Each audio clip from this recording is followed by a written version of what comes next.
Hello again.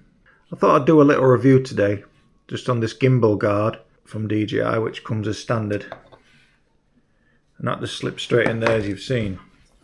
All being well, that does protect it, but having this for a few months now and doing a lot of filming in and out of bags, in and out of my pocket, I've noticed a flaw basically. This is amazing. This really keeps it sturdy, keeps everything away. There's no buttons to press on the side, nothing can activate the gimbal. That's all great. But that's the only drawback there. You get slight play in this. So basically that's just not protected at all, the gimbal. Although it doesn't move in there, you can clearly see there's a gap there. If you've got anything sharp in your bag or your pocket, that's going to scratch the screen. Plus this gimbal's all exposed to knocks and bangs. So I decided to surf the internet to see if there's anything out there which is better than this. And I found something. So I thought that's great. And this is what it is. There's a product from Sunny Life. It's a flimsy bit of plastic. It's not very sturdy. It'll cost you about £7. And I'm going to put it on here, and straight away you'll think that's a good product. But then I'll show you its flaws. So I'll just put that inside for you to show you. So that comes out there quite easily. So this just snaps on the screen there, folds over, snaps in place. Now that, straight away, is great. As you can see, it's protected the gimbal. In and out your bag, things can get in there and scratch it. Plus the gimbal was exposed. They've addressed that issue. That's brilliant. See if you can spot the flaw. That's right, the buttons. These need to be covered. If Sunny Life had made this a little bit bigger and brought it down to here, this would be absolutely perfect.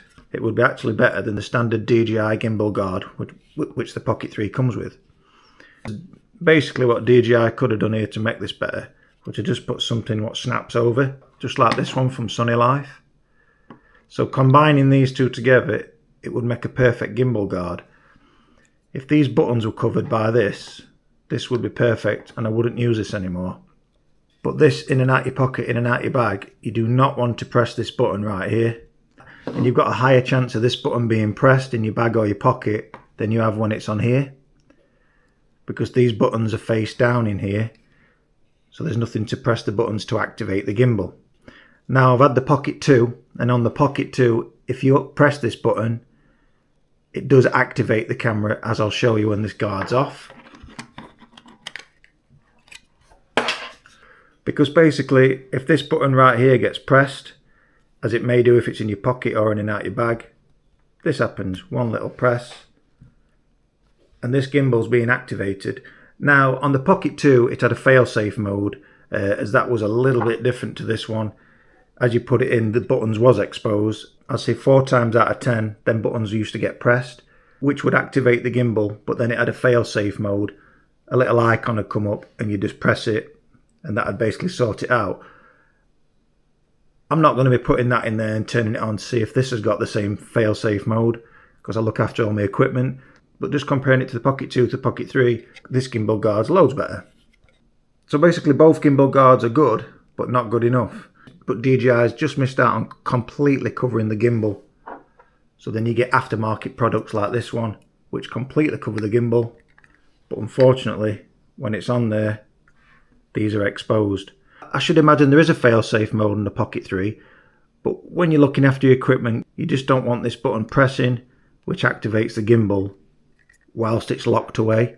You keep repeating that process, you're just going to damage it in the end. Let's power this down. So as you can see, this gimbal guard comes with the DJI Pocket 3 as standard. That just slips straight in there, no problem. You can see no buttons can get caught. The gimbal cannot get activated whatsoever. As I've just said, the only drawback is this. There's a gap down there and there's a screen down there. That's not what you want if you've got lots of objects in your pocket or your bag. And now I'll switch to the other gimbal guard just to show you again. So that's just going to fit onto there like that. That shuts over, snaps into place, and that's brilliant. At first glance, that's actually a lot better than the one it comes with, as you can see. So this can be basically going in and out your pocket, in and out your bag, and you'll have absolutely no issue with the gimbal. But I can guarantee you that you're going to have an issue with this button being pressed. And I'm not going to press it. So I thought I'd do a little review there on the gimbal guard, just so you can see comparisons. And if you want to purchase it, it's only £7 off eBay. So it's up to you. I'm going to either save you £7 or you're going to spend it. But I personally don't use this now I've bought it. I did look on YouTube. I couldn't see anybody doing a review on this. So I hope I've saved you £7. And just stick with this in my opinion, as this is not going to be used anymore. Okay. Thanks for watching. Plenty more videos on the horizon. Hit that subscribe button. Bye for now.